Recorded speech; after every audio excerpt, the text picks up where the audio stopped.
1973, Papa Diangenda a salisi inauguration ya bâtiment ya Bongolo. Tozali kokende. Nazako yoka kama lobebele. Iye papa Paul azawana ba yene bembe wana ya ko sekusa yango. Bongo papa Simon so ba kene bembe wana ko sekusa yango. Oya papa Simon ezali epai na ngai te. Oyo pe ya ngai ezali epai ya papa Simon te. Tozali kokende. Kingi ba critique ba tonsusu ba critique ba lobia ndenge ba tongi résidence wana to ba tongi centre wana ba pakoli yango vert blanc te. Parce que pas ba kimbangese, sapato vert blanc, voiture vert blanc, veste ya vert blanc sur ça la mariage. Makamunyo chose vert blanc. Ndenge tozo mona lelo. Mais ba oyo surtout ezali mingi ba ndeko ya 3 égale à 1, ezali ka maté tozali ko pesa bino. Bobo sanate que résidence ya papa de Alunga na tia tikaki biso résidence wana tango tonga maki ezala ki vert blanc te ndenge bozo mona lelo. Parce que de lobi que histoire faut boyo ka yango na baye oyo ba vivre yango. Temple ya matete ezala ka vert blanc te. Donc avant ça la critique talala no bilili wana malamu comme ça autre. Tozali kokende. Puisque koko kulinga te papa pola kuila bikambo. Atali bitombe zala. Nasa mpe mon kokimbe. Ngai. Oko bunda. Na age na yeso ke basali mabe papa oko bunda. Kansi kimbeli. Mais yo za pasteur. Kansi kimbeli. Mais yo za pasteur basimbi papa. Soki basimbi papa. Ala misapi. Misapi boni sala. Mitano. Boko so na fudio. Mine. Oi. Misato. Oi. Mibale. Tozali kokende.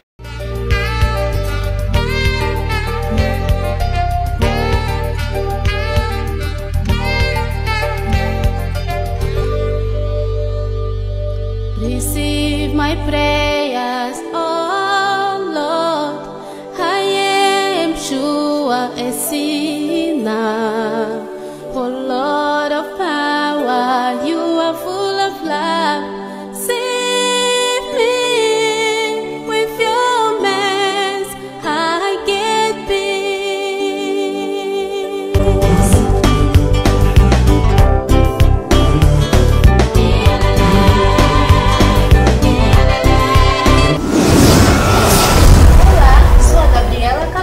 Você está assistindo Kimbangu 21. Bote mingi na bino bande ko balandi ya Kimbangu 21 Arizona la bino Jomak. Le 15 avril 1973, Papa Diangenda a salisi inauguration ya bâtiment ya Bongolo.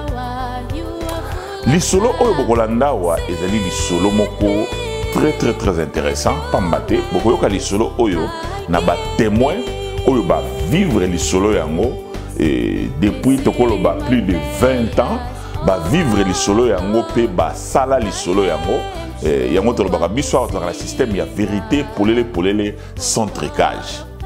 Ndenge na koloba na bino le 15 avril 1973 Papa Diangenda a salisi inauguration ya bâtiment ya Bongolo. Oyo bino boyebi ke na kati église Kimbangi c'est vraiment misala o esala maka ezalaka ba don e utaka te gouvernement et pesi don to mutu moko ya mbongo ayeko pesa église Kimbangi c'est mbongo po esala misala o bomona ke sala maka wana. Et bimaki na monoko Papa Diangenda ke soki to komisa la biso moko po to na mutu ko pesa biso te. To la na Papa Diangenda. Ndako oyo tangwana sakwa sima ezalaki 25 zaïre. Donc, ce que tu sais, calcul national côté awa, surtout ba semel nango. Nakanisi fondation kaka ezalinda ko mobimba. Kasi to sala ke yango pona nini to linga kete ezala esika moko assise. Donc, esika wana ba mama na batata to banga na biso te. Tinsani ai zali passe. To ko sala kan tinsani mpoete to sali na muto ko pesa biso te. Bozali ko kakabazali ko kanga ba classe na biso sika nyonso to na ba region nyonso to ko kanga ba classe na biso me ba kanga kango na tina nini botungi banda ko kitoko te ay botungi banda ko kitoko te e komi raison po ate ba kanga ba classe na biso nakani si boyoki maloba ya Papa Diangenda soki to komisa elaka biso moko po to kana muta ko pesa biso te na tamu ya Papa Diangenda to moni temple ya matete tongami temple ya Nkamba, bâtiment obo uti komona ya Bongolo, salle de conférence, amphithéâtre, résidence obo moni za na Nkamba, biloko ebele bomoni na tanga papa ya ngende salami nyonso na salamaki na tina ya kondima pe bakimbangisi basalaki bango moko na maboko na bango ezalaka pasi pe mawa mingi tango bakimbangisi baza kosala mais ezala bato mosusu oyo bazali pe bayindo lokola bakimbangiste e bazali kotiola bazali kofinga même voir même na bango moko pe bakimbangiste soki bamoni bandeko mosusu baza kosala lokola baza kosala mosala yango ezomona kitoko bazali kotiola bazaloba eza kisi eza makambo ya ndenge na ndenge mais lisolo oyo bokolanda awa ezali lisolo oyo biso tozali kobenga miracle tozali kobenga makambo isi lisolo ya kondima epai wapi bakimbangiste ya ngola balakisi foi na bango ezali centre d'accueil kimbangiste oyo etongami na Luanda kuna na golf lisolo bokolanda tokotiela bino na baimage bokolanda baimage ndenge na lobi moko ya bandeko to bandeko oyo bazali kuna na Luanda batindeli biso ndenge toko remercier papa Jean-José Maingi baimage oyo bokomona mosusu ezavuma clair mingi te po etozwi yango na cellulaire par WhatsApp na ndeko na biso papa Maingi en tout cas félicitations asali musala moko makasi et ezalaki présenté na papa Deutsch be pas azali témoin monene oyo ya vivre makambo toko betla bino lisolo ya bolanda ngo malamu et na ko garantir bino que soki vraiment olingaka na yo bandeko oyo bazana ngola to basali musala kitoko te na ko recommander yo o kata video po soko komisa ngote na suka naza sirke soki ozali moyini obeta mabaku et soki ozali moyinité okosepela pe ko baksa kondima na yo po makambo komona wa mingi peut-être mususu nan bomona ngote oyo kozala peut-être mbala bino ya liboso lisolo ya foi lisolo ya kondima lisolo ya baye oyo balingi nzambe na bango lisolo ya baye oyo bataliki balobi biso toyaki na mokili pona kosalela papa Simon Kimbangu awa bandeko ya Angola na période ya pasi na période que Angola eza ko traverser ba situation moko ya mwa pasi ba oyo bazali kuna baebi e ba kimbangiste oyo bazali kuna sans aide oyo tilibanda ba réaliser makambo ya minene na 2 ans kaka to jobino tang molaite mais na ko beta c'était na loko moko ngi ba critique ba tonsusu ba critiquer ba lobi ah ndenge ba tongi résidence wana to ba tongi centre wana ba pakoli yango vert blanc te parce que pas ba kimbangiste sapato vert blanc voiture vert blanc veste ya vert blanc sur ça la mariage makambo nyonso za vert blanc ndenge to zomona lelo mais ba oyo surtout ezali mingi bandeko ya 3 égale à 1 ezali kaka matei tozali kopesa bino bobo sanate que résidence ya papa de Lunga na tia tika biso résidence wana tango tongamaki ezalaki vert blanc te ndenge bozomona lelo parce que le but que histoire faut boyoka yango na baye oyo ba vivre yango temple ya matete ezalaka vert blanc te donc avant ça la critique talala no bilili wana malamu comme ça ozonga oya osala critique soki okosala critique parce que pas ya bakimbangisi mususu nyonso eza na ngaka vert blanc na uzota mulaite na kolexement na papa Detch en tout cas papa Detch ameka bolanda papa Detch malamu po azali témoin lokola ngai oyo a vivre makambo oyo bolanda bolanda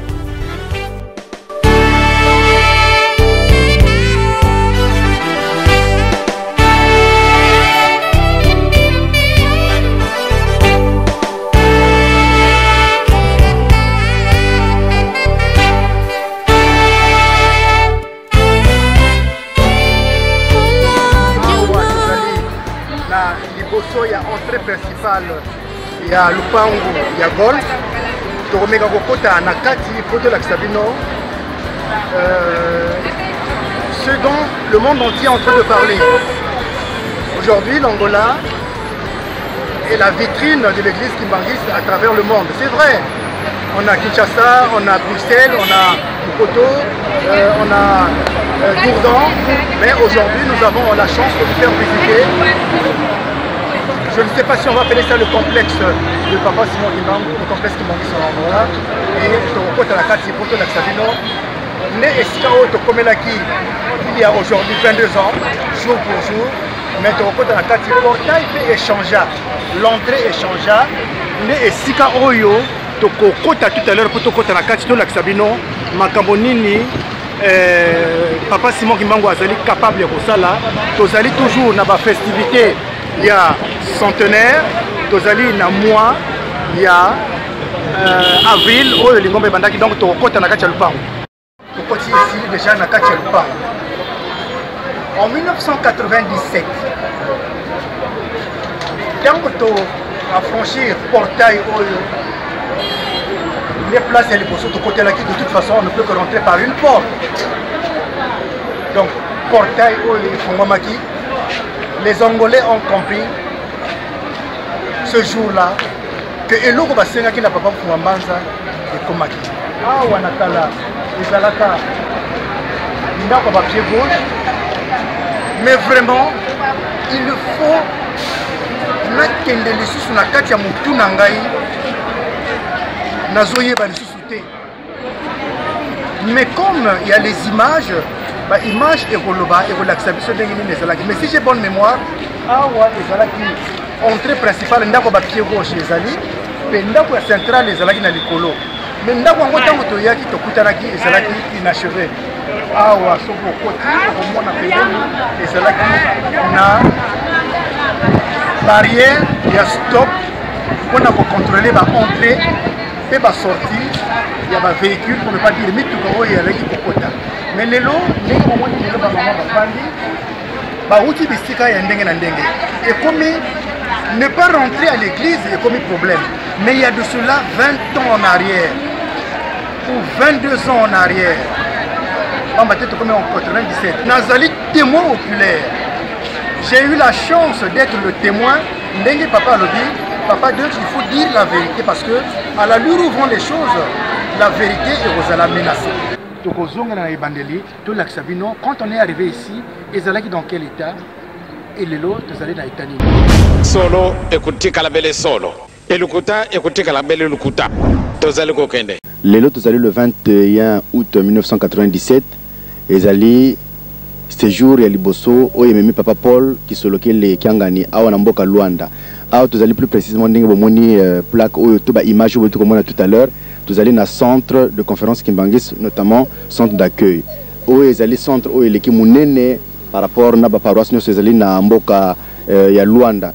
Ezali na population ya bandimi na biso oyo bazali contrôlé par rapport na ba information tozui bazali à peu près 5000 fidèles à Onamboka Luanda, mais il rose à la plus de 10 000. Tozali na 8 paroisses, tozali centre d'accueil, tozali paroisse ya Kilamba Kiansi, Sika Oyo Bandime bazali plus mingi koleka, tozali na golf na kanisi, yami balé tozali na paroisse ya CD général et Sika siège administratif ezali na kanisi na zone ya Makuluzu Yingombota, tozali na paroisse ezali na Ilia, na Mayanga, na Kanzenza, na Sabizanga, na Kakoko, na Viana, pe paroisse ya Sika ezali na Samba. Ezali paroisse ya Samba, bino étendu ya résidence ya Ndako Nzambe, mais esika oyo tozali ezali esika bandeko na beso ya chorale centrale bazali kosala misala tozali na niveau ya étage, mais na tango muke tokopusana koyebisa bino te ke mboka Angola to Luanda ezali dirigé par le représentant légal Papa Diafouka Nunez, ou ezali représentant légal deuxième suppléant, président du collège. Président ya jeune na mboka Luanda ezali Papa Sima au segundo, pe maman Mwilu ezali kotambulisama, donc mvuka ezali kotambulisana maman Isabelle Pinoke. Donc représentant légal deuxième suppléant, documentation na oyo eteli makambo presse ezali Papa Jean Miguel Lunzitisa. Donc toko kitamuke na se ndenge to rappeler bino tozali tongo awa na Luanda malili ezali muke tomoni température ezali moins mingi, donc tozo kitana se poto lakisa bino ba studio résidence ndako mama Mwilu pe bisika ndenge na ndenge tozali komona ba studio ezali au nombre ya 17 avec une salle de conférence et réfectoire. Nyonso vous allez komona malgré et comme na état moko un peu délabré, mais nakanisi lokola papa Paul ye azali mutu akoluka kamisala pe akolinga kamisala mingi nakanisi ezali chantier monene déjà pona ye.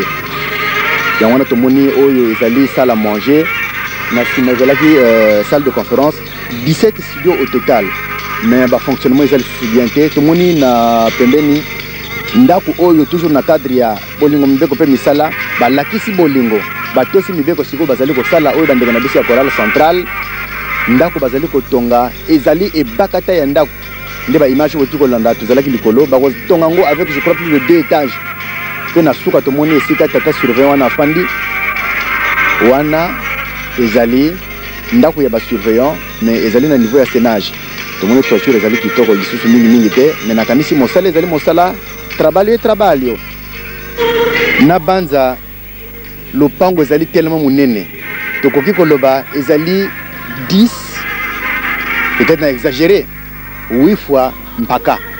Alors allez-y comprendre na musika tozali komona ndako ya bamama mwilo batongi bandako mibale oyo tozali komona ezali na 4 portes donc oyo ezali à droite ya entrée à centre d'accueil lopango bandeko ezali munene ya solo papa Simon Kimbangu mokili mobimba ezali ya biso eza nango kutu mangomba te ndenge ye moko alobela yango pamba te mokili mobimba epesa milie pe légèrement après ndako mama mwilo à gauche ya solo baongole bazali organisé ezali kozanga bango kaka peut-être mwa makambo moke wana ezali ndako babongisa spécial pour na communion nde esika bakobombelaka matériel nyonso pe esika bakobongiselaka communion avant bandimi bakozwa nzoto pe makila ya nkolo Yesu awa betime kotimeni na kati ya inzwa nzambi ya Luanda. Donc mchindo bende na kumona ina ke tribune na mantwala kifulu ina bameidika samuna kusanisi na nzambi ya beto tozali depuis tribune d'honneur esika papa afandaka elongo na nkangu nyonso pona ko assister na culte. Donc tozali komona depuis awa vision ya papa ya tribune envers ba mouvement ba choral na ba groupe. Donc ndenge mo mesona biso ezali koreki ezali dirigeant ezali chorale centrale ezali GTK pe bongo na bongo kobosa na ba musicien te tozali na résidence ya papa mais tokolakisa bino ndenge nini ezali na kati et puis na sima toujours tozali na ba bâtiment oyo ezali ko représenter ba chorale nyonso, ça veut dire que ils allaient ba bureau na bango na liboso to monaki ya ba bande qu'on appelle la presse direction au municipal de Onseno Kimbanguista Kilamba Kiansi Golf. Donc out zalina Kilamba Kiansi ndenge to lobaki aux allées direction nationale de Flauki ba faki ba école ba direction municipale de Flauki ndenge to zali ko mona ngo ba komiongo na portugais zali bongo na bongo mais quand même ils allaient bien. Voilà bâtiment où ils allaient na sima ya tribune d'honneur. Donc légèrement à gauche, il y a résidence, il y a papa. Comme on a résidence, où il y a papa, toujours dans le centre d'accueil Awa, ils allaient dans 7 chambres, tu suivi l'information, tu vérifies que la carte, tu allais dans 3 salles de bain, salon ya munene, centre d'accueil pe bandi, ndenge bomon la na bandeli, papa pe azali kokende. Po atala bisika nyonso oyo bana ya papa Simon Kimbangu ya mboka Luanda basali musala.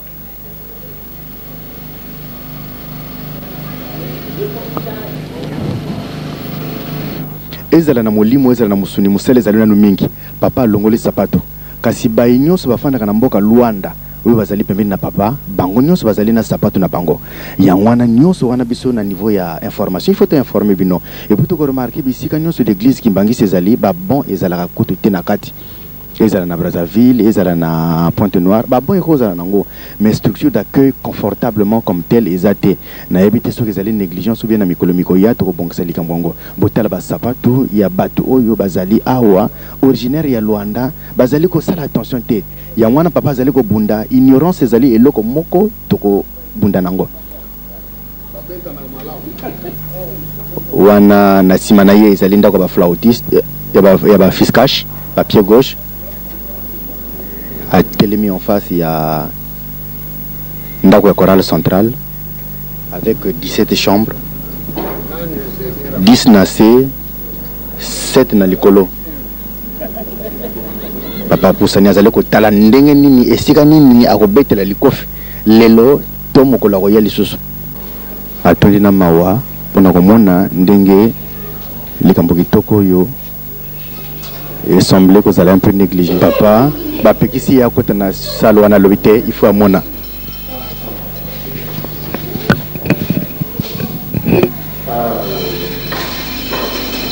Ça vraiment c'est une grande déception pour moi.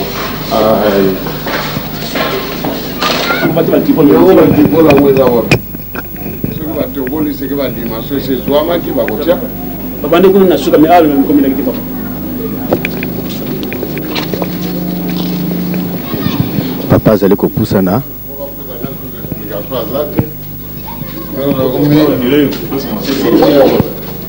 Papa azongi ezali scandale mingi. Papa azongi ezali scandale mingi. Papa azongi ezali scandale mingi. Azali kokamwa. Tala isika oyo bana papa Simon Kimbangu babongole isika ya ko subela pe ko sala makambo ezanga ntini. S'il vous plaît papa. S'il vous plaît papa. Bomoni émotion ezali tellement munene papa boyi ko zonki sata mutuna mabate ezali profondément touché. Na komona eloko to bijou kitoko ya boye babongisi. Ezali poignant papa aboyi pour comprendre que comment se fait-il plutôt que 17 studios à Kitoko Yaboye avec une salle de conférence et puis un réfectoire et ils allaient négliger jusqu'à ce point.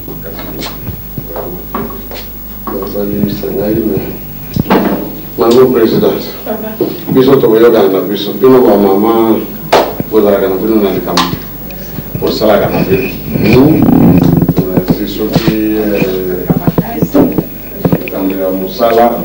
awa tozali ko continuer programme ya mobembo ya papa awa na mboka ya Luanda sikaboye tozali justement na kati ya bureau ya mama Mwilu bino moko ndenge boyebi ye mutasimbi musala depuis papa Simon Kimbangu akendaki na Kinkole na mboka Kisangani sikaboye tozali awa tomoni papa atamboli tozali na ba mama awa biso pe toyebi bango te tokuti na biso musika na bamboka mosusu tokotuna bango bazali banani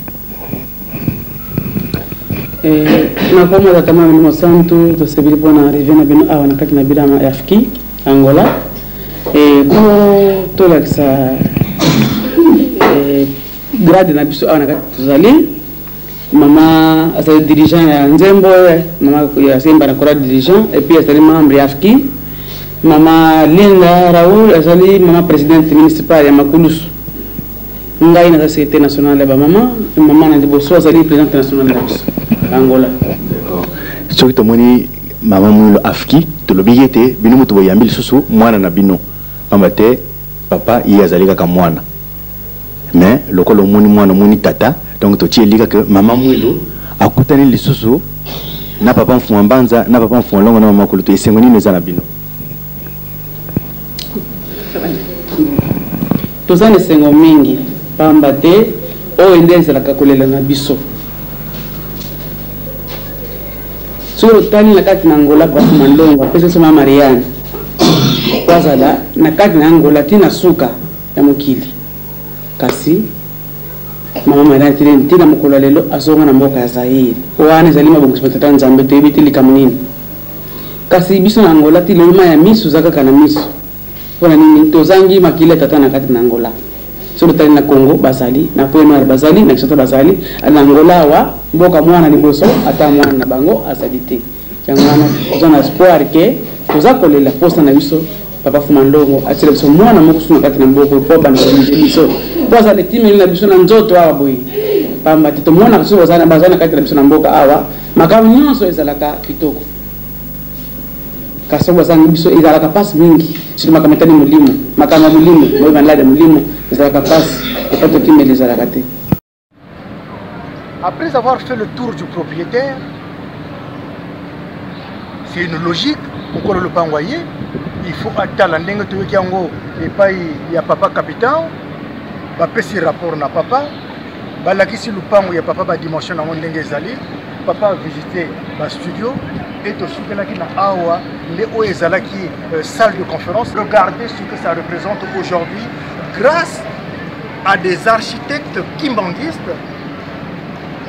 Grâce au talent il y a pas na papa Simon Kimbangu grâce na main d'œuvre oyo papa Simon Kimbangu parce que tango abandi musala batuni yo Kimbangu lingo sala lingo parce que osana mbongo papa lobi nazali na batuna ngai et ce travail a été réalisé par des Kimbanguistes, d'autant plus que papa Mbemba oyo azali architecte de formation amekaki kosala eloko oyo elongo na bandeko toyi kokuta awa tokotanga bapapa Mbaki, tokotanga bapapa Jordan, tokotanga bapapa Vidos, tous les membres du cabinet de papa chargés il y a construction, donc ils allaient cabinet technique, un département rattaché au cabinet de papa oyo bameki kosala oyo na se tozali na galerie ezali galerie pour kokuta histoire ya libota ya papa Simon Kimbangu depuis papa Simon Kimbangu première, deuxième et troisième génération pour kokuta ba souvenir de misala il y a l'église Kimbanguiste depuis Ebanda et puis parti na kati ko kokuta ba accepter papa ende sika oyo tango papa toye en 97 tango abimi to meki ko tuna papa il était sur le champ, il était hébété, il était abattu parce que nous parlons Naba Studio où papa Mfolongo a sala sous la tutelle, il y a papa Wanani à l'époque, c'est lui qui était le représentant légal. Les studios étaient en état de délabrement total. Je dis bien de délabrement total parce que et Komaki bah oui c'est ndenge bokomona na image tout à l'heure tant que papa a continué à lobby il a eu à prendre ou à faire un défi pour à l'époque pour changer mentalité pour changer beaucoup tout à l'heure solo ekutika la belle solo elukuta ekutika la belle lukuta tozali kokende mais maman tokoki koloba boye tomoni musala bosali kitoko botongi ndako mibale mpona mama mwilu bisika mosusu vraiment ezali pasi mpona komona boye mais likambo moko papa alobi awa atako bopesi ye bomengo nyonso ya mokili akosepela nango te alobi ete yo kondima ke ndako na yo ezala boye est ce que mama mwilu obebisi ndako ya mwana na yo papa mfamalondo papa mfulutu papa mfambanza ndako nini wana papa azali kolobela ndako wana papa azali kolobela oyo ya milimo na biso. Ah d'accord parce que tout à l'heure alobi ndako mosusu ndio oyo toza komona na miso par exemple ba studio wana lokola yeko kuta ngo salite ata biso moko tomoni ke il fallait pas papa mwana ya papa bango moko pe ba papa ba ya kokuta ndako na ndenge wana na position wana il fallait ba ya kokuta ne fiske soin ya pamba ezala na propre atako biloko mosusu ezali te me ba ya kokuta ngo ezali na ordre ya malamu.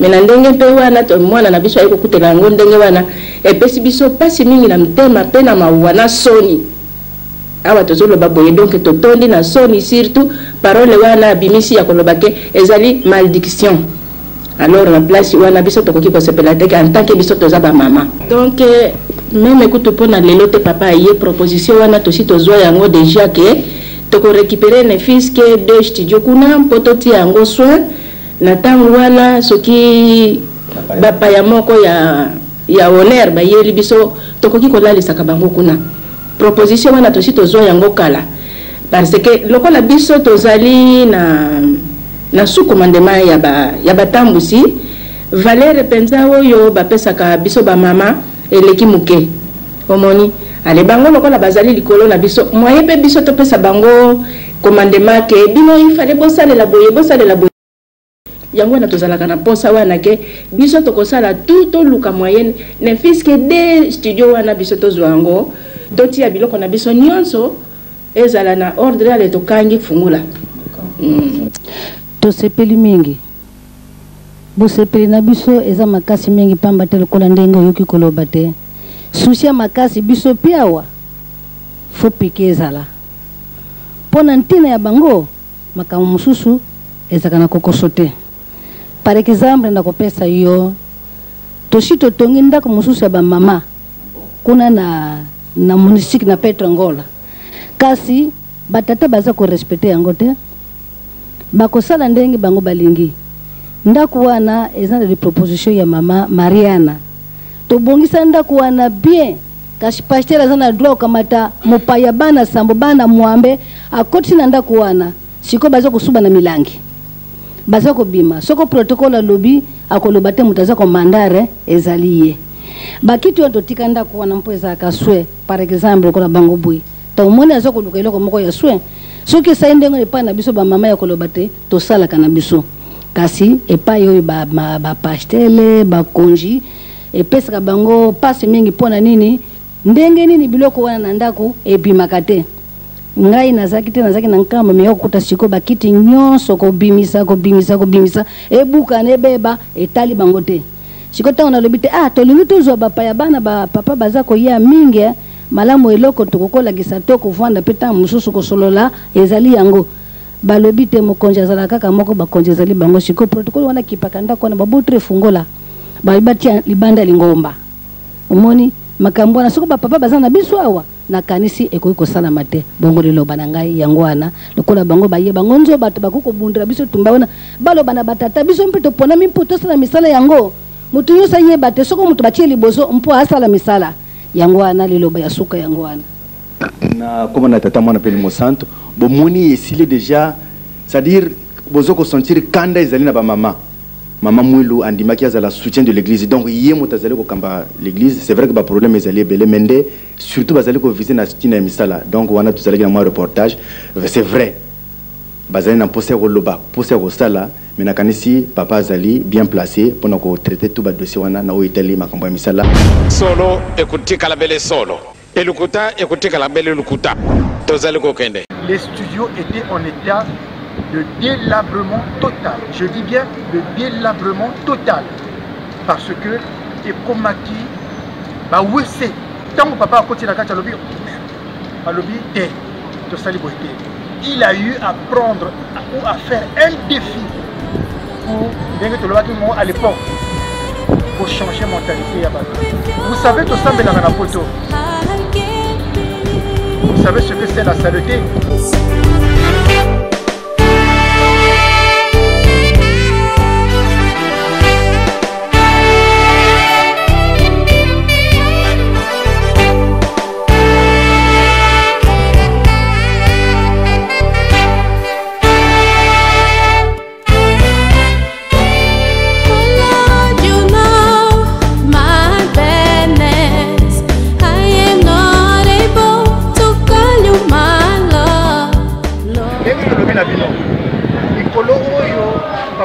Longo alobaka atango koya soki tozali sukaka na mokeleke kamba te toyaki mobembo depuis une année papa azolobaka mokolo mosusu na kokende bana oyo bakoya nsima bango bakoyeba papa nayi kosala misala oyo papa koleka na yango wana likambo te bozoyoka na ngai te bozolanda ngai te mais motu bapesaka ye valeur kaka soki akufi nde na ntango wana bakoyebake no mosala asalaki ezalaki boye nakutani bamama tout à l'heure papa lobby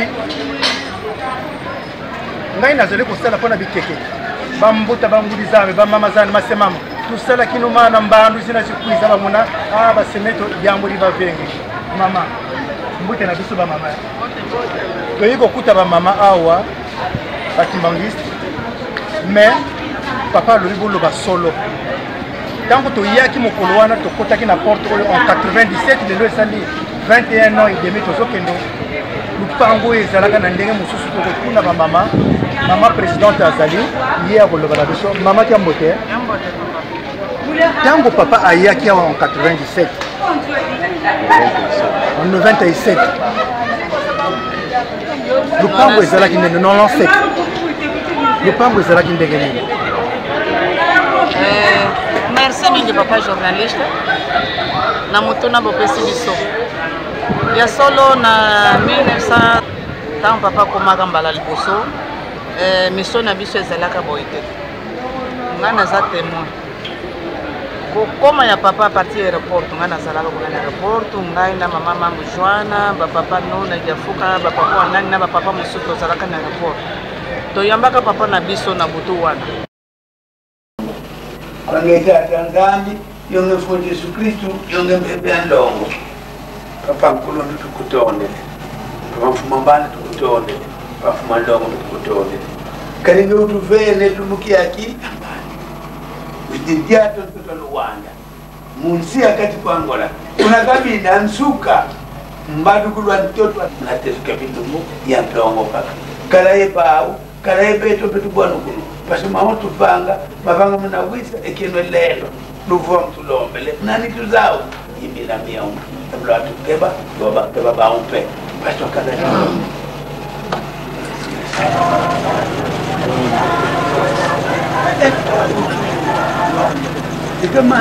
oyo ezali bokomi ya papa awa na centre d'accueil ya Luanda parce que kopondela bambuta babongisima programme ya mokimoki motrice d'action de grâce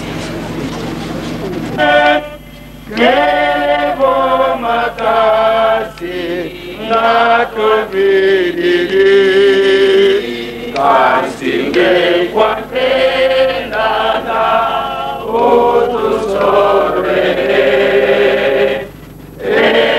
eitulo kutusisiko tekutila kuna kwangenza mieto wambote kali nkenda zaku za mbandu kutusonga ngazo matondo yenzi tusukwange jabe wanzambia moyo mumana mene kutuvangira mulungu weki mkumbwa se mwana belela mkumbwa se mwana belela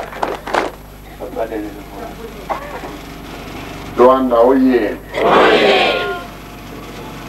nakomba tata ya mwana Feli Mosango nasio motema boyoka kalingala patenga na hivi portugete ya solo ndenge papa représentant président du collège à lobby ya solo posa na biso ezalaki tokoma na mboka wana moi kasi Nzambe azalaka na programme na ye ya ye tokomi awa na butu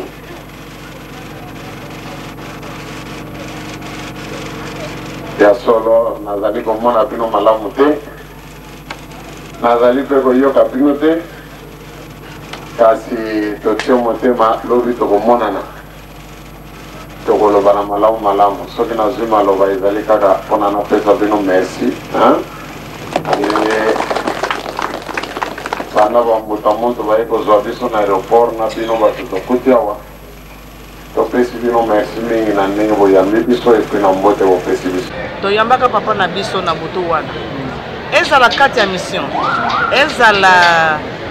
ezala na kati ya mission ezala na kati ya Luanda kaka ntango papa akomaka Luanda ezalaka lokola lelo te po ntango wana Luanda ezalaka na lisho ebele mai na balabala ezalaka mpenza lokola lelo te papa ntango afandi awa Luanda emande kochange biso awa na kati ya lupango ezalaka lokola lelo te bandako ezalaka mais soin mpenza lokola lelo ezalaka te nakokata bino maloba te ntango toye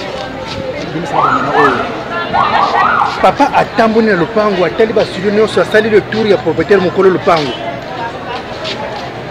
ntango abimi ezalaki na mawa awa ezalaka nini awa tofandi ntango papa akomaka ya solo papa un jour akotaka na bandako ya studio oyo papa asalaka contrôle na ndenge ya lupango mobimba akutaka bastudio mosusu ekomaka bakaze de banyo salite makambo ebele kuna na kati papa asilikaka lelaka po amoneke ndako papa Simon Kimbangu akomisi yango wese ezalaka mpenza mawa papa lelaka ezalaka na mawa makasi mpenza na ndenge amonelaka yango me ntango moke elekaki papa abongisi yango na ndenge na ye abongisi yango ekomi normal me lelo oyo lokola ezali bilaka ndenge discours papa apesaki lobi ke papa Simon Kimbangu ayaka na baprojet tu na ye lelo papa amoneke mission ya papa Simon Kimbangu ekoki kozala boye te il faut échanger po papa Simon Kimbangu azalaka banda ayaka na mokili papa Simon Kimbangu ayaka na makambo na ye nyonso yango wana sikoyo azolakisa image ya papa Simon Kimbangu na bato nyonso bazokota na kati ya lupango bayebe ki papa Simon Kimbangu aza moto asalite te, papa Simon Kimbangu aza moto mobulu te, papa Simon Kimbangu azali propre. Yango na propriété tozolakisa wana kati ya lupango po bayebe ki papa Simon Kimbangu azali nzambe na biso, azali ye moto azosala misala na ye banda kala ti sikoyo, misala nyonso ezosalama ezali mpona papa Simon Kimbangu abongisaka deja baplano na ye, baprojet na ye. Yango nde tozokokisa na papa Kisolokele Paul azobongisa makambo nyonso ezali awa ya kitoko, bato nyonso bazokama ndenge nini papa azosala mosala. Yango wana toza na esengo mingi komona mission ndenge changer ezali loko penza kado moko tata Simon Kimbangu apesi biso bandimi ya Luanda ya Angola mobimba ya mokili mobimba pe po mission ezaka ya bato Luanda te ya biso nyonso na mokili mobimba. Zikoyo a se présenter ye azali oyo atalaka makambo etali construction na développement. Tango papa aye asali nini abandi liboso ko visiter lupango et lupango tango ayi kokuta ngo bien misala ezala bandimi ezala bana ayi kokuta bango na position nini. Muito obrigado. Neste contexto, quando o Papá de Fuca recebeu esta resposta no Papá Fumambanza, então chegando aqui em Angola, em particular na província de Luanda, então mandamos o Papá o Reverendo João Miguel Lunzetissa, que foi à busca do Papá em Cabinda. Porque muita gente fala, Papá Paulo parceu não. É um pedido que nós formulamos em Ancamba e a resposta veio, Papá mandou o Papá Paulo, que só que ele está aqui. E quando ele chegou aqui, na altura eu era representante provincial de Luanda. Papá dormiu o dia seguinte, começou a controlar essa missão tudo. Eu tinha metido água aí. Os dias que eu fiz entrar água potável aqui dentro da igreja. E o papá me perguntou, papá de Levide, papá provincial, esse água, quem é que fez esse trabalho? Eu disse, sou eu, papá. Na verdade, de ser provincial, papá fizeste isso. Eu disse, sim, pai. Eu até estava também com uma pasta. Eu disse, também tem pasta de que tem documento para a energia aqui no Golfo, mas infelizmente nos pediram $14 mil e nós não temos essa capacidade. Esse é o problema de trabalho do papá? Exatamente. Esse é o trabalho do papá Paulo. 14 mil, então quer dizer que não tinha energia? Não tinha, energia havia, mas é energia assim fraca. Não é como hoje, oficializar tudo isso. Então o papá mandou fazer o trabalho, o Cinsani, obter o dinheiro. Quem foi pagar é o papá Lucas e o papá Manuel Antônio dos Santos, que é o diretor de infraestrutura. Qual ano? Olha, 97? Do 97, sim. Na chegada do papá? 97, na sua chegada. E é essa energia. Então, falando em termos do trabalho, a verdade deve ser dita. O Golfo não era assim. Todo mundo que já passaram aqui, o Golfo estava construído, mas não tinha coisas de qualidade, não tinha coisas de peso. Está a mentir, papá? Não estou a mentir. Não estou a falar mentira, estou a falar verdade, franco verdade. Agora o pai veio, começou a trabalhar. Eu não vou contar a saída do pai. Não, antes de chegar lá, de Bundo, como foi o recinto do Golfo? O recinto é isso que eu estou dizendo. A minha franca verdade é que não era assim. Estava construído, mas daquela nossa maneira assim. Praticamente. Não era assim, oficialmente. Merci.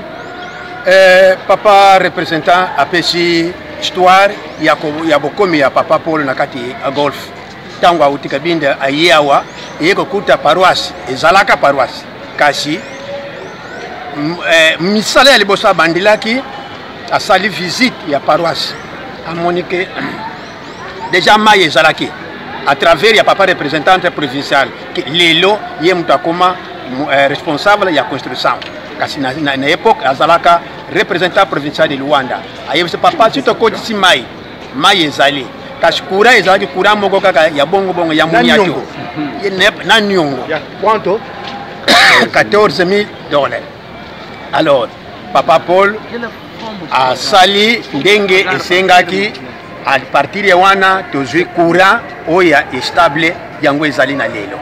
na ntango wana golf ezalaka bandako moko kaka ya bongo ya mike neti par exemple kote oyo ezalaka libulu moko ya makasi soki mbula ebeti awa 2 jours 3 jours moto akoni ata te.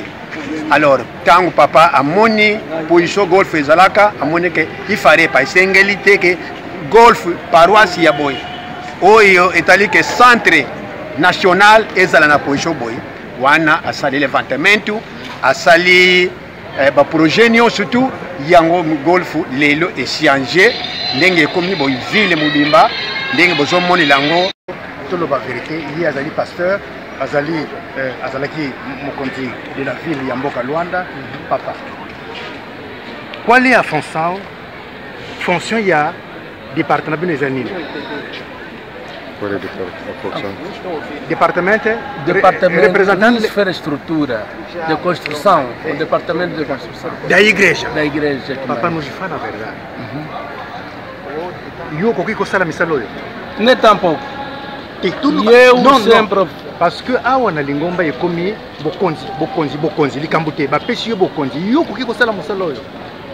Olha, eu geralmente sou a pessoa indicado acerca de construção de cabine de Alconene, mas na minha qualidade é difícil eu desenvolver esses trabalhos que está aqui. Mais eu osa representant il y a légal, il y a construction, il y a financement. Donc il a dit si ngeye papa kuna entwasu kulendi lenda ko. Não. Estou a falar a verdade. Eu sou representante de construção, mas os poderes que tem o pai, o filho não pode passar o pai. É como as orelhas. As orelhas podem ser altas, mas não passa a cabeça. E quando passa a cabeça, aquilo é cifra, não é mais orelhas. Por isso, o poder que o pai tem para fazer isso não é uma coisa fácil. Mesmo as outras igrejas, não estou a falar mal, são poucos também que podem encontrar uma direção como essa. É muito difícil.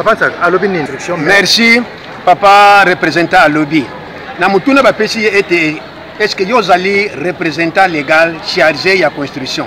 Est-ce que vous avez la capacité de faire la misala boy? Il y a le but que jamais et pour que ça la maté. Et pour que ça la maté à lobby busolo na ye qui nazali membre de la construction kas nguya puissance il y a pour ça la misala boy jamais ne koki ko kangote. Wana kaka faux papa makile ya ye moko Simon Kimbangu muteko sala misala boy. Yango ye papa expliquer que tango papa nano akomi na Angola te ba meka ba position yon surtout jamais c'est impossible ba sala misala le pour la boy. Yango wana jouik net par exemple comparaison ya mangomba mususu. Mangombe bele bezo meka boy kasi ezali vraiment différent. Ezali pas moi passe pour imiter misala boy ezali facilité. Ye yango papa représentant à lobby.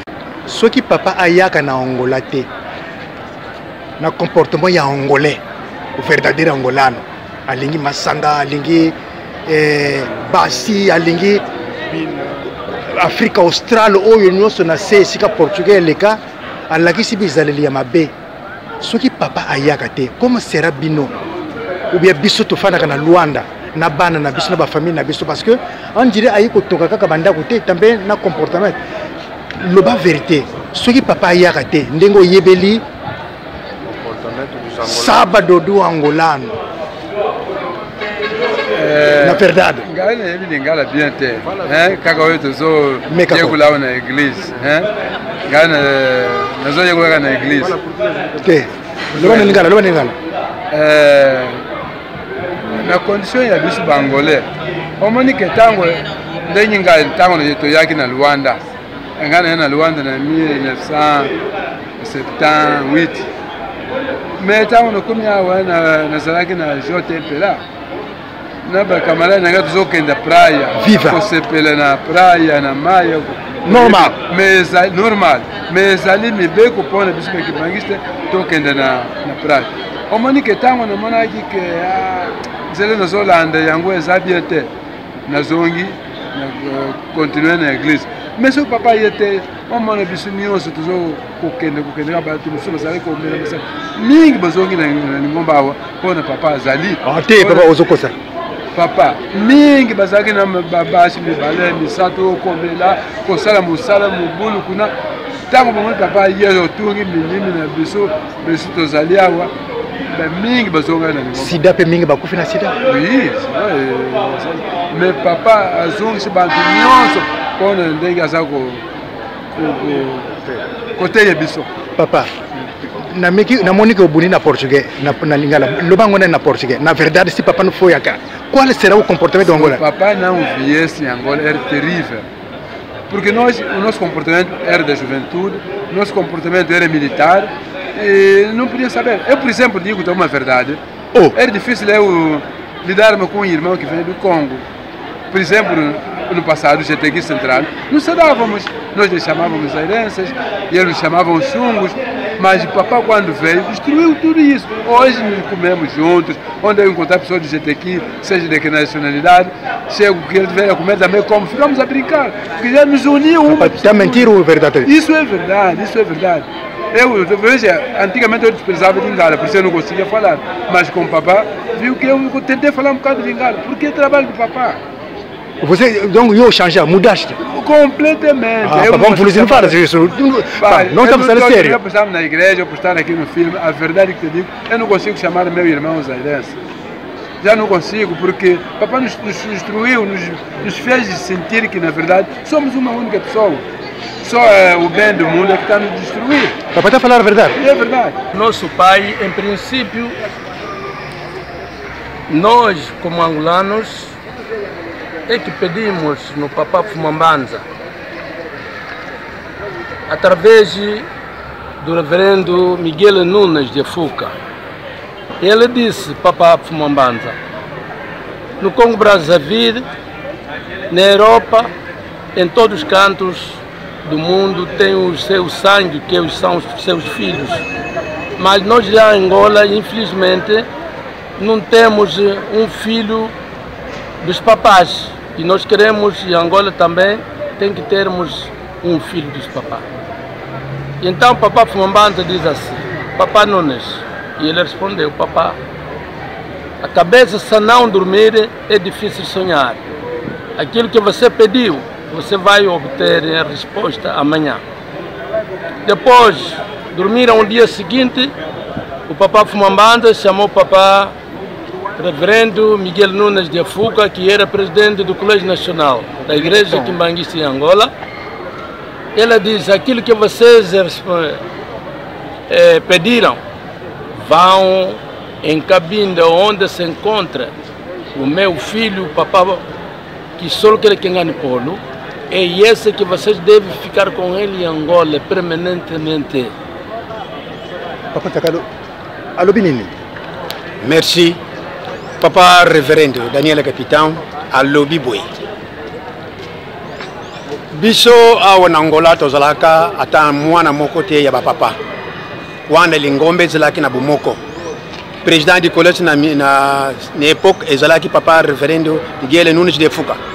Tango basalaki voyage na Nkamba, yende mutu azalaki na opportunité ya kotuna Papa Fumambanza. Papa, bamboka nyonso presque makine na bino ezali. Mais biso na Angola ata moko azate. Yango te ko senga papa soki ekuki ko simba ekuki ko pesa apo bese utindele biso ata mwana moko azana biso kuna na Angola po ete agideli église. Liloba ya Papa Fumambanza aloba ki boy. Kambote papa na yoki yo tikana lala parce que mutu we lalaka yende mutu alotaka ndoto. Tongo etani Papa de Fuka babenga ki kuna na Papa Fumambanza yibise boy. Ko senga na bino na yokaki yango. Kasi bozonga tango bakoma na Kabinda isika mwana ngai azali Papa Paul asaki voyage ya quelques jours ye wana nde mutu bakozwa azala na bino libela na mboka ya Angola. Biso batu tukendaki kuna papa walibaki binu bukeba kuna na Angola kusala na baziofu bakusala na bango bakusala na patience lukula bisute Papa Mfumolongo bazoko ngai Fuka Papa Ntangu Papa Pombolo balubi na biso bazeni bakusala na bango ngai mutu mpesa ki réponse puisque muno kwa papa fuka batanda kango ipamba te soko meki ale na vulu muni nyoso ilingaki kubumba nyalubi papa bazani usoko tsena libusu na biso lukula binimo kubazadyawa bazani basoko kusimba bibeki ndengili ni bakusabira musala wana papa lubi is papa mfuka kansi bisu tsitu butite bana na bisu bazali bazani te bisu tufuka mina se merci papa amba umeme likambo oyuka angu na muntu soko muntu apesi yangu te uyuka yangu te ndenge nina kulibira donc boye na ye ekokisaki yakinere makanisa wana te bazofo tukusala na bango bazali bana na papa enta mwana papa biswa komna wana mutu akokosa bino ete bokotika ye mpe lisusu te tukutika yete tala tango asalaka na maladi biso nyonso tobedi na se mabondile letija makasi yo moko yokaki yango na mokolo nakanisi mokolo samadi obie lubi mpe alobaki namba na merci na mebodi modimo biso tokoki kolinga te papa polo akoyila likambo atali bitumba ezala nazali mpe monkoli mbele ngai okobunda na age na ye soki basali mabe papa okobunda kanzi kimbeli mais yoza pasteur kanzi kimbeli mais yoza pasteur basimbi papa soki basimbi papa ala misapi boni sala mitano boko soko na futikio mine oy misato oy mibale oyo kusala likambo te ekusala boyi ekokokusangela yesu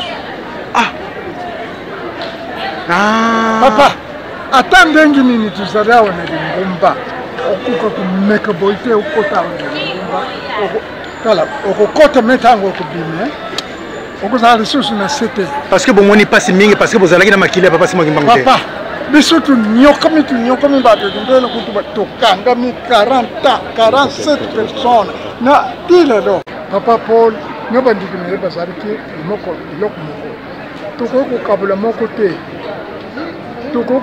moko te yango wana oyokaka te 26 26 kolinga papa Paul kaka te bandiki na ye tubelebana eloko biso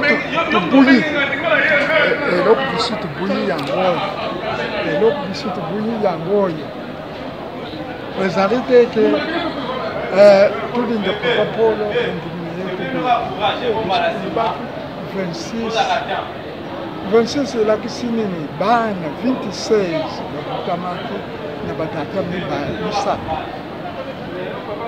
26 bana na batata misato lokola batata bakei bokonzi yango bomengo yango etikali na bana biso ifo toyokila bana nde sekret ya angola yango wana apesi bana basala mosala biso tokolanda oyo akoloba biso tokolanda oyo akoloba bakoboye makambo oyo bakokona biso na ye tokolatela merci tokolatela merci beaucoup. En fait, ce que nous sommes en train de voir aujourd'hui, awa na lupango ya golf, ezali kaka makambo ya nzambe te, ezali kaka makambo molimo te.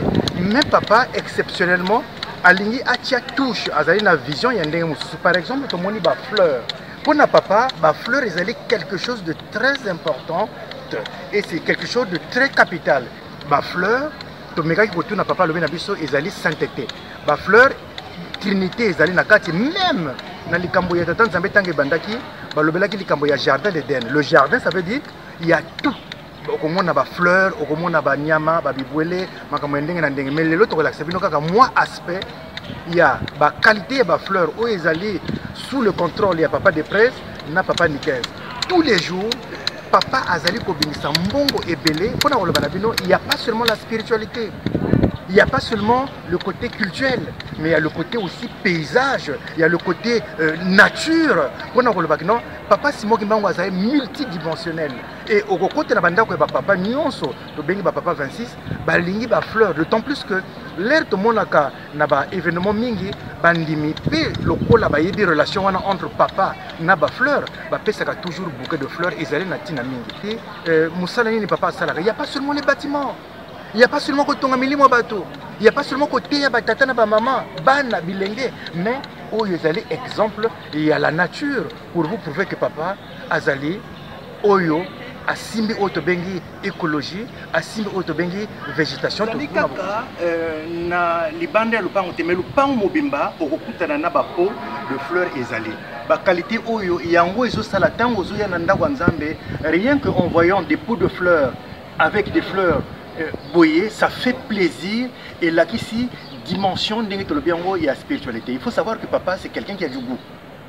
Et il y a un moment parce que des pots de fleurs comme ça qui ont été faites ou fabriquées par les enfants de papa Simon Kimbangu, mais c'est beau.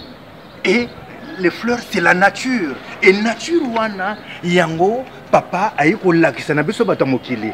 To bosanité jardin d'Éden. Awa tozali na niveau il y a entrée, il y a résidence.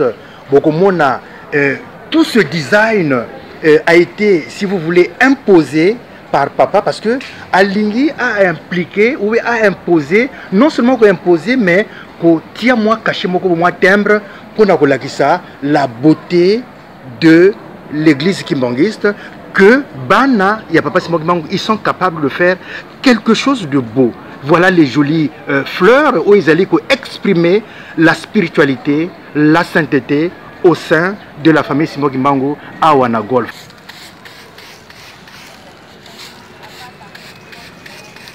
Oyo ezali ba mama ba mi pesa na musale papa Simon Kimbangu. Comme papa n'est pas là, ba konditango ba yaka et loko liboso ba kamoka, entretien il y a ba fleurs, entretien il y a le pango.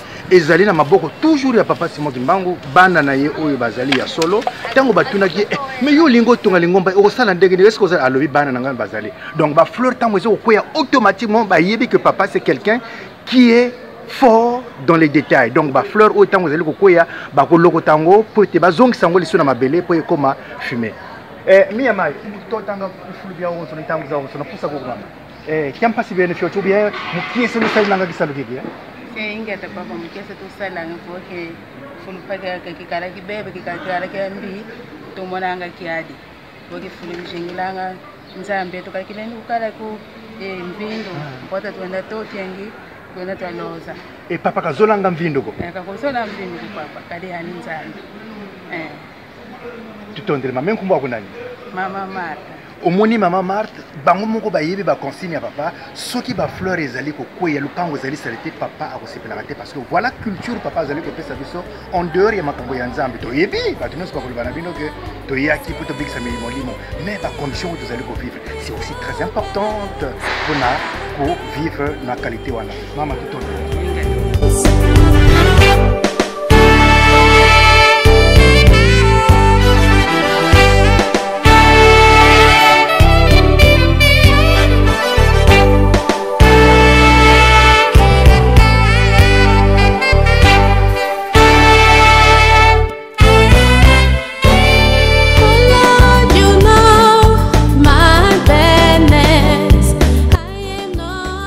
Chamukwale ya kana zalaka awa batebele bazalaka tokuta pe batebele awa bana koriki zalaka awa mais après na makanisi oyo ya papa change yango pe tinda mosika awa selon makanisi ya papa donc oyo komi ndako ya sika na kati ya lupango oyo histoire mobimba ezali awa lelo le 13 octobre 2016 papa apesaki déjà nzingisa babongisa lupango na biso mais bokaboni nyonso ezala na voyage ezala na liwa ezala na déménagement moi souci kozangaka te lelo etikali histoire Chamukwale etikalaka Chamukwale papa biso tozwi ya nzela pa papa alobi tobima na libanda tobongisa lupango na biso mangele ezama na Chamukwale na jitepeli miko bipo papa bongisa lupango bimaki toko na 2018 ntango papa ya bakoya bapango oyo ndenge tozalaki na 6 ans ya papa na ndenge papa zongi aye kokuta ngo lupango oyo tokolobaki ekomaki nkele mpona kotala ya solo batata na bamama nalingi biso nyonso tokende totanga na esika oyo na Corinthiens 1 Corinthiens banda 12 totanga chapitre 12 wana nyonso azali azali lokola nzoto kasi nzoto na ye ezali na baparti ebele kasi nzoto wana ezali kaka moko malgré ezali na baparti ebele e biso nyonso ezala bajuif ezala banon juif na ntango wana bazali koloba bayuda me biso mpe lelo tokoki koloba na bato ya résolution na biso bato ya 26 égale 1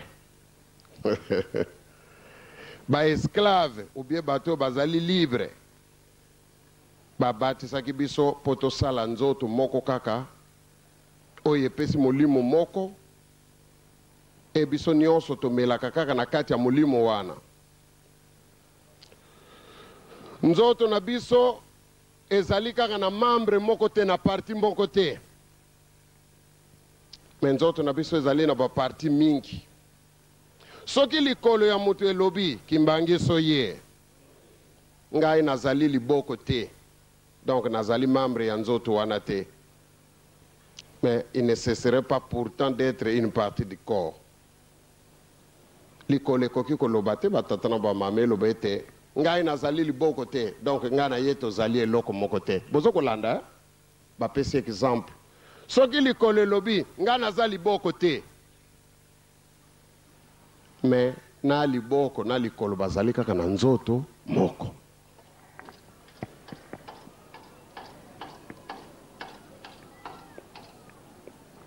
soki litoi elobi ngai nazali lisu te me bango mibale bazali kaka na nzoto moko yango baza kolimbola balobi kimbangi so ye place epesi ngai esengo mingi yango balobi soki nzoto ya mutu mobimba ezalaki kaka lisu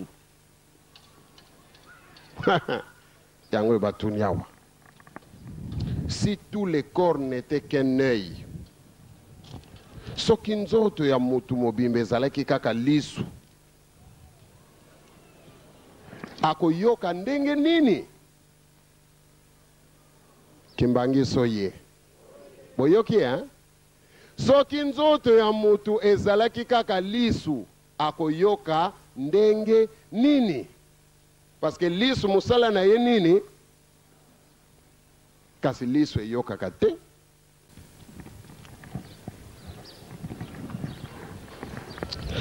yango ezali na 31 versicule eza na 31 versicules tokotanga yango nyonso bongo toyeba makambo nini nzambe alobi na kati kasi esika nalingaki nakomisa bino yango oyo ntango balakisi makambo nyonso wana nasi naloba na bino yango awa mbala mingi liboko ezali mokonzi ya lisu te lisu akoki koloba te liboko eloba ngai nazali mokonzi na yo lisu pamba te yo okoki komona me ngai moto fo nasimba soki ngai nasimbi te yo lisu mpe valeur na yo ezali te likolo mpe akoloba me yo okende kosimba soki ngai namemi yo esika okende kosimbela te batata na bamama conflit ya nzoto moko ndenge nalobaka na bino ntango nyonso awa moto akoganye te boza kososola ye batata na bamama ngai nakokanisa soki biso nyonso totangi eloko oyo discussion fo esila na kati na biso biso tobunda me nani akoganye biso toyebi mutu mosusu te kaka papa Simon Kimbangu Kiangani simba nanu pardon likambu te soki papa Simon Kimbangu Kiangani azali lisu ya papa Simon Kimbangu ya koko na biso ale nzoto mobimba toyokani Kimbangi so ye tokoti réunion nzoto mobimba papa Simon alobi ye lisu aleki biso nyonso na valeur ye kaka mutu azana nyonso biso eloko tale nzoto mobimba tosali réunion ale toko souffrir likambo te kasi to ale tokepa munganga longola lisu yango tozwi lisu yango na mabele plo nzoto ya papa Simon Kimbangu etikali na lisu moko ndenge papa pasteur atei biso awa. Papa Simon ndeko na ngai makila na ngai kasi liso ya papa Simon Kimbangu etikali na se. Soki ngai papa Paul na likie ete ya solo boyokelaka ngai bolingaka ngai. Soki lelo bomoni na kimi mbangu na ndako na ke kozwa mbeli moto akoyeba ntina na kosala nango te ava bango baza na nsima na nga bakanga ngai na sina koti kpa na longoli lisu bokomona ekwe yawo. Papa Paul atikali wana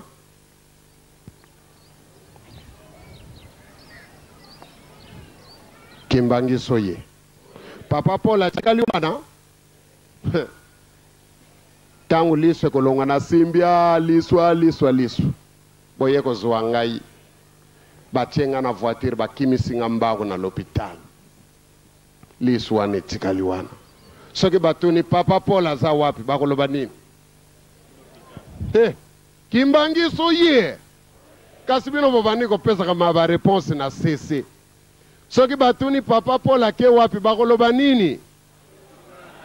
Bakolakisa lisu te. Omoni erreur bozo sala batata na ba mama. Yango mukanda nzambe alobeli biso solo. Lisu ekotika lawa. Me bakoloba Papa Paul ake na l'hôpital. Ludi kikilu batata na ba mama. Na banza soki bapesi tato inspiration. Na mabonde leto bimi lobi na banza conclusion. Même kutu liboko na nge katani. Na moni muka. Limisanga ya enfin oya kufa lisu wana. Boyoki batata na ba mama. Kimbangiso ye. Bokomi nesika ngo batata na ba mama. Ekomi likambo ya limbisa ngai parce que tata wana zali lisusu ya kokoka te.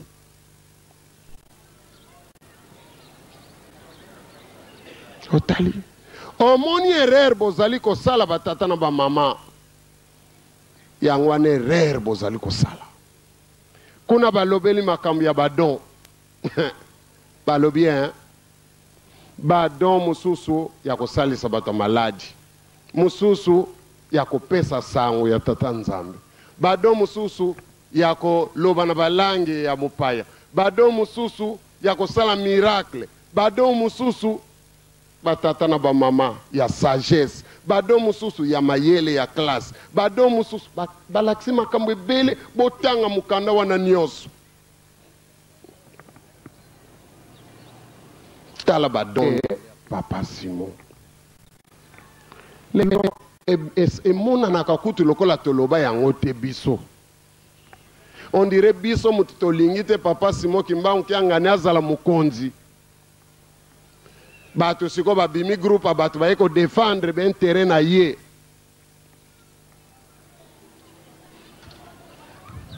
na saleli bino démonstration soki bakati nga liboko nazali kaka Paul me mokolo bakolobela masolo na ngai balobi mwana papa oyo liboko ekatana c'est tout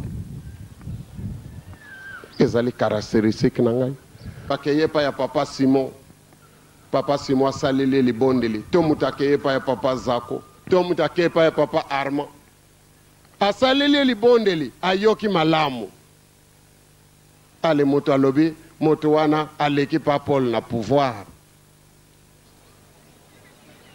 pouvoir nini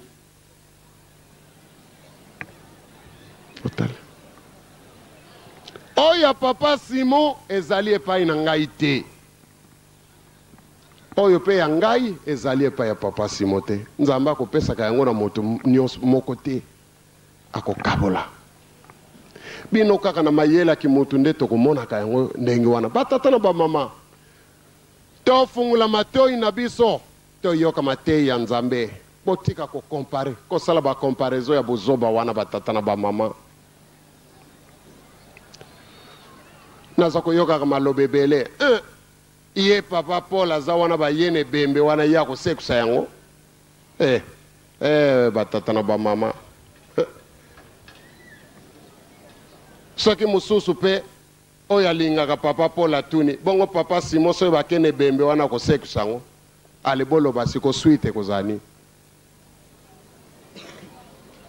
ludi kigilo batata bozo dinda nzambe naza koyeba na bino bozo dinda bino bozo yeba te bozo dinda bozo kosepela na makambo yo me bokomona l'air tokolamuka peut-être mabele se komi awa tozo dinda kondima na biso ezali kosila yo kanisi na bengi ba jeune oyo pamba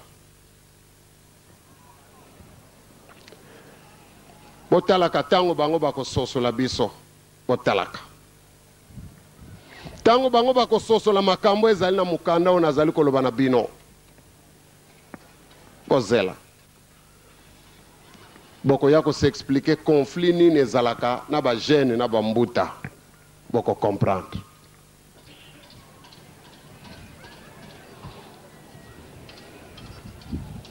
bambuta ya lelo lobi bango bakozala te bambuta ekokoma bino bato botelemi awa oyo bolakisaki misapi kuna boyebi papa nkulutu pa mfuma mbanza na pa mfuma longo bino nde bokokoma bambuta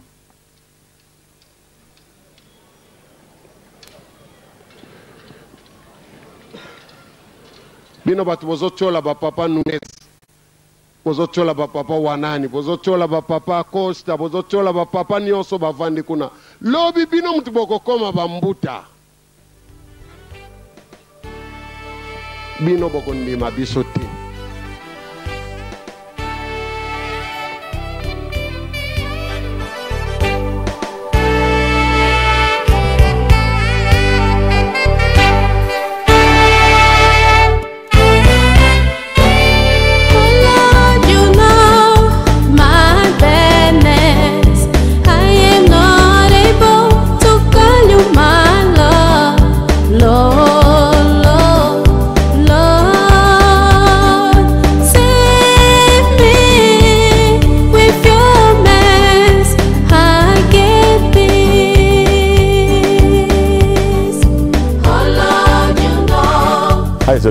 Jomak na Kimbangu bete. Soko sepeli na video oyo, pe olingo tala ba video mosusu lokola oyo. Saboyo na page na biso ya YouTube Jomak 1. Kuno ko raté le côté ba message à papa de ngenda musique kimbangiste ba kilt. Makamwa ndenge na ndenge oyo ko lendi sa kondima na yo. Sabone na page na biso ya YouTube.